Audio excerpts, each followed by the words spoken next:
Coup de tonnerre à Washington. Trump déshabillé par le fantôme d'Epstein. Ne partez pas, car ce reportage vous plonge au cœur d'une affaire explosive, là où se croisent secrets d'État, témoignages brûlants et fantômes du passé. L'ombre de Jeffrey Epstein, milliardaire sulfureux disparu dans des circonstances jamais élucidées, vient hanter les couloirs du Capitole. Et c'est Donald Trump, l'ancien président, qui se retrouve face à cette tempête, mis en cause lors d'une audition qui pourrait redéfinir bien plus que sa carrière politique.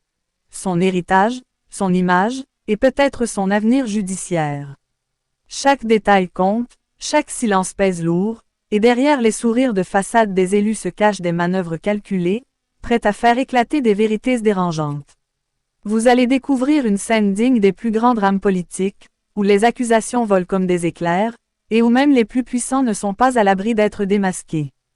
Avant d'entrer dans le vif de cette enquête, prenez un instant pour aimer cette vidéo, vous abonner à notre chaîne et surtout activer la cloche de notification. Car ici, sur le Point Os, nous ne vous servons pas une actualité fade et édulcorée, mais une analyse fouillée, piquante, et sans concession. Ce que vous allez entendre n'a rien d'ordinaire. Partie 1. Le fantôme d'Epstein débarque à Washington. Mesdames et messieurs, quand un fantôme décide de quitter sa tombe pour venir troubler la paix des vivants, il ne choisit jamais un petit quartier sombre, non. Il va directement là où la lumière est forte, là où les caméras ne clignotent jamais. Le Capitole. C'est exactement ce qui s'est passé quand l'ombre d'Epstein a décidé de frapper Donald Trump, en plein milieu d'une audition censée être routinière. Ce jour-là, Washington n'a pas seulement entendu parler de lois et de commissions, non. On a entendu le bruit d'un cercueil qui grince, on a vu les rideaux de velours trembler, et soudain, les regards se sont tournés vers l'ancien président. Monsieur Trump, et vos rapports avec Epstein, on en parle. Et c'est là que le spectacle a commencé. Trump, l'homme qui parle plus vite qu'une radio sans pile, a soudain perdu son rythme. Ses mains ont bougé, ses sourcils se sont levés, son sourire est devenu plus rare que l'électricité en saison de pluie à Douala. On aurait dit qu'un génie venait de lui arracher le tapis sous les pieds. Les démocrates, eux, assis comme des joueurs de ludo qui viennent de lancer un 6, jubilaient. Même un enfant de maternelle aurait compris que le coup était calculé. Faire surgir Epstein dans la salle, c'était comme faire sortir un serpent dans une cuisine pleine de marmites chaudes. Tout le monde saute, mais une seule personne transpire vraiment. Ce n'était plus une simple audition, c'était un théâtre politique version Hollywood. D'un côté, un ancien président coincé comme du tapioca mal cuit, de l'autre, des élus qui se frottaient les mains, prêts à transformer chaque phrase en bombe médiatique. Et le public, nous tous, scotchés à nos écrans comme devant une finale de Cannes. Qui va marquer? Qui va tomber? Qui va crier? Mais mes frères, mes sœurs, ne vous y trompez pas. Derrière cette mise en scène se cache un message clair. À Washington, personne n'oublie, même les morts trouvent toujours un moyen de revenir au Parlement. Epstein, c'est devenu comme ce voisin bruyant qui ne paie jamais le loyer mais dont la musique dérange tout l'immeuble. Tant qu'on n'a pas trouvé la vérité, son nom continuera de résonner, et Trump, qu'il le veuille ou non, reste coincé dans cette mélodie. Et vous, qui regardez cette vidéo tranquillement depuis votre salon, sachez que sur le Point Os, on n'a pas peur de soulever les rideaux pour vous montrer la poussière cachée dessous. Alors si vous ne voulez pas manquer la suite de ce feuilleton qui fait trembler Washington comme un quartier en panne de bière glacée, cliquez sur « S'abonner », activez la cloche, et restez branchés. Parce que ce qui arrive en partie 2, croyez-moi, c'est encore plus sucré que ça. Partie 2, Trump face aux députés, un ring sanguin. À mes chers abonnés, si vous pensiez que le fantôme d'Epstein n'était qu'une petite frayeur pour Donald Trump, asseyez-vous bien, attachez vos ceintures, parce que la suite ressemble à un combat de boxe sans arbitre. Imaginez seulement, Trump assis, entouré de députés qui le regardaient comme un poulet déjà assaisonné avant de rentrer dans l'huile chaude. Chaque question lancée, c'était un coup de poing. Chaque silence, c'était un crochet au foie. Et Trump, qui d'habitude joue les boxeurs invincibles, avait l'air d'un lutteur fatigué qu'on a réveillé à minuit pour un combat improvisé. Les démocrates, eux, n'étaient plus des simples élus ce jour-là.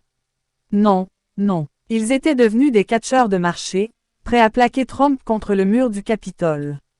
Robert Garcia, par exemple, avançait ses arguments avec la précision d'un tailleur qui mesure une culotte pour enfants. Rien ne devait déborder, tout devait être serré, point par point. Et plus il parlait, plus les caméras zoomaient sur Trump, comme pour capter la moindre goutte de sueur, la moindre hésitation, le moindre regard perdu. Trump, fidèle à son style, essayait de riposter avec des blagues, des slogans, des détours. Mais mes frères, quand le public veut la vérité et que les journalistes flairent le scandale, même l'humour devient amer.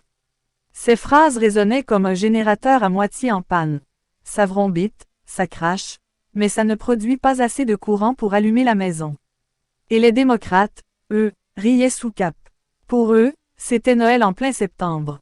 Un ancien président piégé en direct, c'est un cadeau que même le Père Noël n'aurait pas mieux emballé. Mais ne croyez pas que c'était seulement une attaque contre Trump. Non, c'était aussi une démonstration de force. Le message caché derrière chaque mot était clair comme l'eau de source. Ici, c'est nous qui tenons la télécommande. Même ton passé, même tes fréquentations, on va les sortir pour te coller au mur. En d'autres termes, Trump n'était plus le maître du jeu, il n'était que le ballon, et chaque député voulait tirer son penalty. Et vous qui me regardez là, au lieu de rigoler seul dans votre salon, faites un geste simple. Cliquez sur « S'abonner », activez cette cloche de notification comme si c'était la cloche d'une buvette qui annonce l'arrivée du camion de bière. Parce que sur le Point Os, chaque jour, on vous sert le match politique en direct, sans filtre, avec l'écrit du public inclus. Mais attendez seulement, si dans cette partie Trump a lutté pour rester debout, dans la prochaine, mes chers, on va voir comment l'affaire Epstein devient une véritable arme de destruction massive contre lui. Et là, croyez-moi, le feu prend. Partie 3. Epstein, l'arme fatale sortie du placard. Mes chers abonnés, dans ce théâtre politique, il ne manquait plus qu'un accessoire pour transformer le drame en blockbuster hollywoodien. Le dossier Epstein. Ah, ce nom, c'est comme le piment jaune dans une sauce déjà épicée. Dès qu'on le met sur la table, tout le monde tousse, les yeux pleurent, et personne n'ose avaler sans réfléchir. Eh bien, les démocrates ont ouvert ce placard poussiéreux et en ont sorti des dossiers qui brillent plus fort que des foufous au clair de lune. Epstein, vous le savez, ce n'est pas un simple personnage. Non, c'est un fantôme qui colle aux chaussures comme le goudron fondu en plein soleil. Ses fréquentations, ses secrets, ses soirées étranges, tout ça est devenu une arme politique plus dangereuse que 1000 missiles. Et devinez qui était dans la ligne de mire. Donald Trump, bien sûr. Le pauvre a vu son nom attaché à Epstein comme un pagne cousu avec des fils de fer, même si tu tires fort, ça refuse de se détacher. Les démocrates n'ont pas seulement prononcé le nom d'Epstein pour faire peur, non. Ils ont manié ça comme des marabouts en pleine séance de N.D. Ginseng. Chaque mot lancé, c'était comme une incantation. On entendait presque le public chuchoter. Ça sent mauvais pour lui. Les caméras s'attardaient sur le visage de Trump, et franchement, ses expressions ressemblaient à celles d'un élève attrapé en plein examen avec une anti-sèche mal copiée. Mais ce qui est encore plus sucré, c'est que même si rien de concret n'a été prouvé sur Trump et Epstein, l'effet psychologique a déjà fait son travail. À Washington, mes frères, il suffit de lancer une rumeur bien épicée pour que tout le monde se mette à transpirer. Les journaux, les réseaux sociaux, les analystes, chacun a pris ce morceau de viande et l'a mordu comme si c'était du poulet braisé sorti tout droit du grill. Et Trump, lui, se retrouvait obligé de danser une danse qu'il n'avait pas répétée. Esquiver, nier, rigoler, mais au fond, chaque coup porté l'affaiblissait devant l'opinion publique. C'est ça, la vraie arme fatale d'Epstein. Même mort, il reste plus efficace qu'un discours de campagne. Même enterré, il ressort plus souvent que certains ministres disparus après une nomination. Et le pire pour Trump, c'est que ce fantôme-là n'a pas fini de hanter ses nuits. Alors mes chers spectateurs, pendant que vous rigolez derrière vos écrans, n'oubliez pas de vous abonner à Le Point US. Parce que si vous ratez ça, vous serez comme celui qui arrive au marché quand on a déjà vendu tous les bons poissons. Il ne reste que les têtes. Activez la cloche, suivez-nous, et soyez toujours devant le spectacle politique qui se joue en direct. Et maintenant, accrochez-vous. Parce que si le fantôme d'Epstein a suffi à secouer Trump, attendez de voir dans la prochaine partie comment cette affaire sème la panique jusque dans son propre camp. Là, mes frères, c'est chacun pour soi, et Dieu pour tous. Partie 4. La panique chez les républicains. Chacun cherche sa natte pour traverser le fleuve. Mes frères, mes sœurs, quand le vent souffle trop fort, même les arbres qui se disaient solides commencent à plier. C'est exactement ce qui se passe dans le camp républicain. À peine les dossiers Epstein ont-ils refait surface que les visages souriants des Moggs se sont transformés en grimaces de marché après une pluie diluvienne. Chacun cherche sa natte pour traverser le fleuve sans se mouiller. Voyez-vous, quand tout allait bien, ils étaient tous derrière Trump comme les enfants derrière la marmite de riz du soir. Mais dès que les démocrates ont sorti les noms, les dates, les repas et même les voyages louches d'Epstein, c'est devenu une autre chanson. Ceux qui criaient hier « Make America Great Again » commencent doucement à fredonner « Make myself safe again ». Parce qu'ici, ce n'est plus la loyauté qui compte, c'est la survie politique. Et ce n'est pas tout. La Maison-Blanche de Trump a même envoyé des consignes claires. Tout républicain qui aide les démocrates est un traître. Et, mes chers, c'est là que vous voyez la vraie comédie. Les élus républicains se retrouvent piégés entre deux feux. S'ils obéissent à Trump, ils risquent d'être éclaboussés quand la vérité éclatera. Mais s'ils osent soutenir la transparence, ils deviennent automatiquement des ennemis jurés de la famille Mogg. Bref, c'est comme être coincé entre un lion affamé et un crocodile enragé. Peu importe la direction que tu prends, tes jours sont comptés. Regardez bien les attitudes. Certains disparaissent mystérieusement des plateaux télé, d'autres annulent leurs conférences de presse, et les plus rusés se taisent, comme ces voisins qui voient un vol en plein jour mais préfèrent regarder ailleurs pour ne pas être appelés témoins. Le silence est devenu leur meilleure stratégie. Mais en politique, un silence trop long finit par crier plus fort que 1000 discours. Et puis, il y a ceux qui, en coulisses, commencent à préparer leur avenir sans Trump. Oui, ne croyez pas que tout le monde est aveuglément fidèle. Certains pensent déjà à 2028, à leur propre carrière, et se disent « Si Trump tombe, je dois être prêt à occuper la chaise vide. » Ce calcul froid, mes chers, c'est la vraie politique américaine. Une jungle où chacun rêve d'être le prochain roi lion. Tout ça montre une chose. Les républicains eux-mêmes sentent que la marmite de Trump est en train de brûler. Ils savent que rester collés trop près pourrait les transformer en viande grillée. Alors, discrètement, ils reculent, ils changent de ton, et certains vont même jusqu'à envoyer des signaux de paix aux démocrates, juste au cas où. C'est la débrouillardise pure, le système D à l'américaine. Mes chers abonnés, vous voyez comment ce film devient encore plus croustillant? Et c'est exactement pour ça que vous devez vous abonner à Le Point US. Parce que si vous attendez les médias traditionnels, vous allez avoir une version sans sel, sans piment, et vous allez dormir dessus. Ici, on vous donne le vrai spectacle, la vraie saveur, comme un bon indolé bien chargé. Alors cliquez, abonnez-vous, et activez la cloche avant que ça ne chauffe encore plus fort. Et justement, préparez-vous, parce que si dans cette partie, nous avons vu la panique s'installer chez les républicains, la prochaine va vous montrer comment certains démocrates flairent l'occasion en or pour transformer cette crise en arme électorale redoutable. Là, mes frères, c'est le moment où les vautours commencent à tourner dans le ciel. Partie 5. L'opinion publique, ce tribunal sans appel.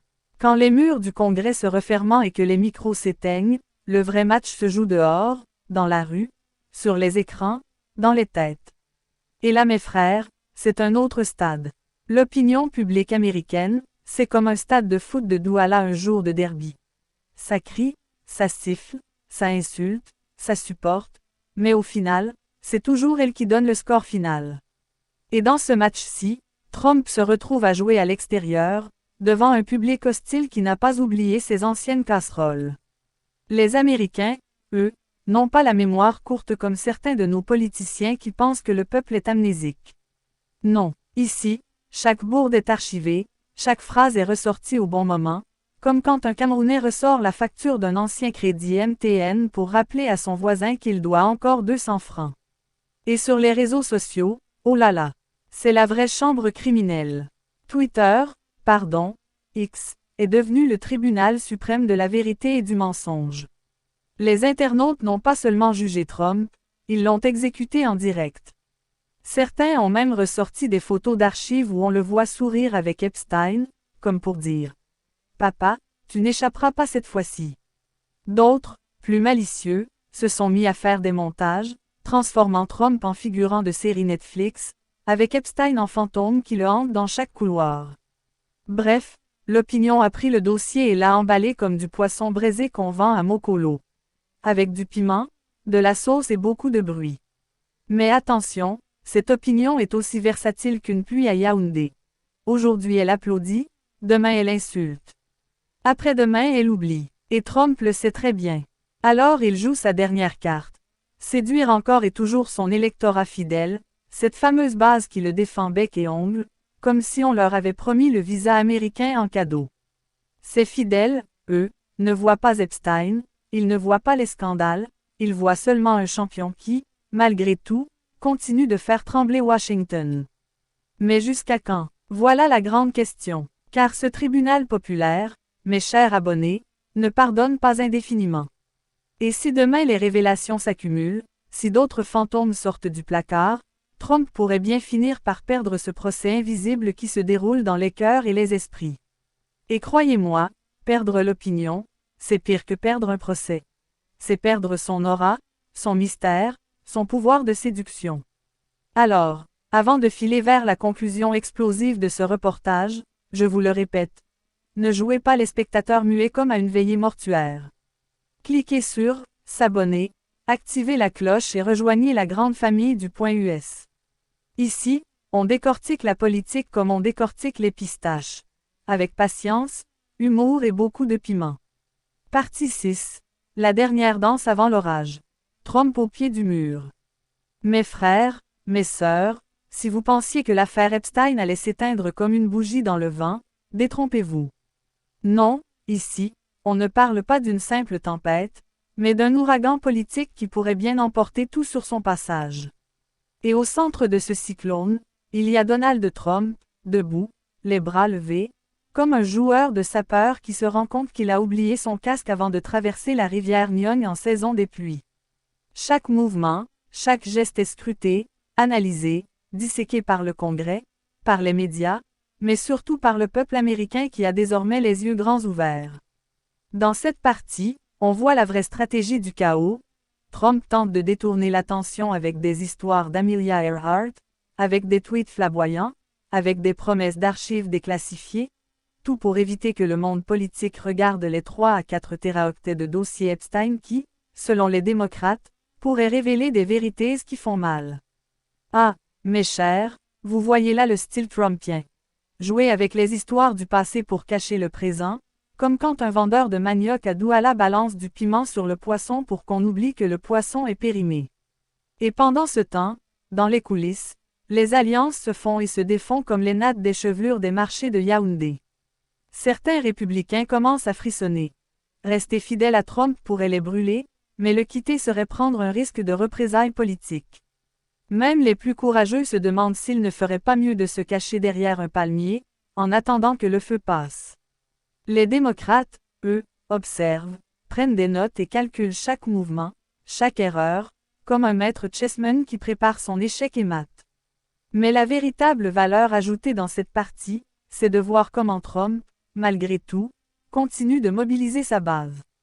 Oui, mes frères, même sous la pression, il arrive encore à galvaniser ses partisans, à leur faire croire que le scandale n'est qu'un mauvais épisode, et que bientôt, tout s'apaisera. C'est cette dualité, ce paradoxe, qui rend cette affaire encore plus fascinante. Un homme attaqué sur tous les fronts mais capable de transformer chaque critique en tribune, chaque accusation en rallye politique. Alors mes chers spectateurs, pendant que vous suivez ce feuilleton digne des grandes séries africaines, n'oubliez pas de vous abonner à Le Point US.